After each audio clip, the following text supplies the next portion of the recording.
পথের সঞ্চয়।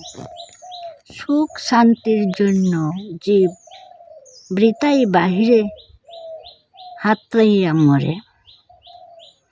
বাহিরে কোনো বস্তুর ক্ষমতা নাই যে সুখ দেয় বা শান্তি দেয়। বাহিরে কোনো বস্তুর ক্ষমতা নাই যে সুখ দেয় বা শান্তি দেয়।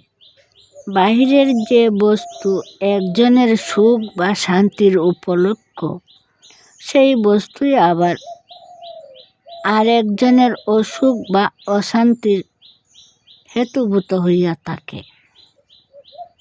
সুখ বা শান্তি তো তোমার মনের ব্যাপার।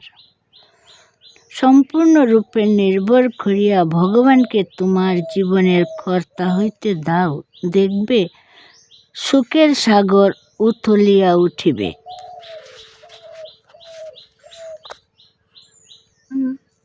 পথের সঞ্চয়।